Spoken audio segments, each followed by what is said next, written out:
There's a monster that rose from the cracks of my carelessness, a shadow forged from each moment I drifted from righteousness. It walked into my life with the confidence of a tyrant, and I, being foolish and guided, became its compliant. It spoke to me in temptations, in whispers smooth as silk, offering pleasures sweeter than honey and deader than spoiled milk. I knew the scent of danger, yet I breathed it all the same, and with every breath I took, I lost another piece of my name. It dragged me through the alleys of sin, through nights wrapped in deceit, through the choices that froze my soul and scorched the ground beneath my feet. I watched all my morals collapse like sand castles at high tide, and with every collapse, the monster grew stronger inside me. Where was my faith? It was buried under ego, dust, and pride. Where was my prayer? It was lost in the noise of the world outside. I wore rebellion like a crown, thinking I was untouchable and bored, not realizing I was kneeling to a devil dressed in gold.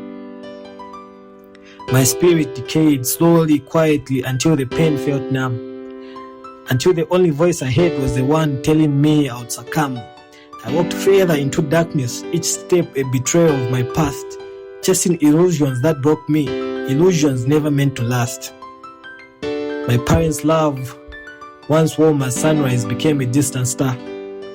I drifted so far from God, I no longer knew where the boundaries are. And I became a stranger to myself, a soul stripped bare and hollow, a man led by shadows, too weak to lead and too terrified to follow. Regret came crashing like waves against the cliff to my heart.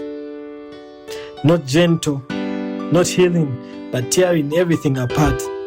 I fell to my knees, trembling beneath the weight of my sins, realizing that the monster was not around me, but within.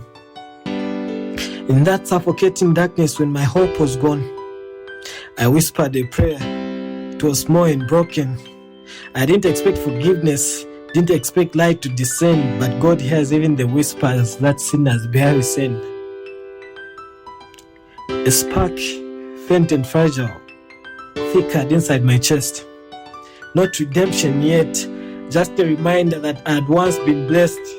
I held on to that spark like a drowning man grabs a rope, and for the first time in years, I felt the shape of hope. The way back wasn't sudden. It wasn't clean and straight. It was paved with tears, repentance, and the weight of every mistake I ever made, and every wrong I'd ever done. But faith like dawn arrives when you're convinced there's no sun. I rose slowly through exhaustion, through guilt, through the fear that I was too far gone, that my plea was too insincere. But God's mercy is wider than the oceans I drowned in, and with every step toward Him, He erased all the sin. The monster in me shrank, not instantly, not easily, but with prayer, with patience, with humility. Where temptation once ruled like a king on a stolen throne, I felt strength return to the heart I thought I no longer owned. So if you find yourself sinking beneath a weight you can't define, if you feel corrupted, forgotten, forsaken by design, know this, that no soul is too filthy, no past is too stained or grim, for the one who forgives endlessly when you simply turn back to Him.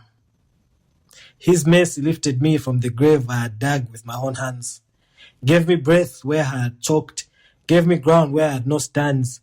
I have walked through the shadows darker than anything I can confess, but I survived, not by my own will, only by God's mercy, compassion, and tenderness.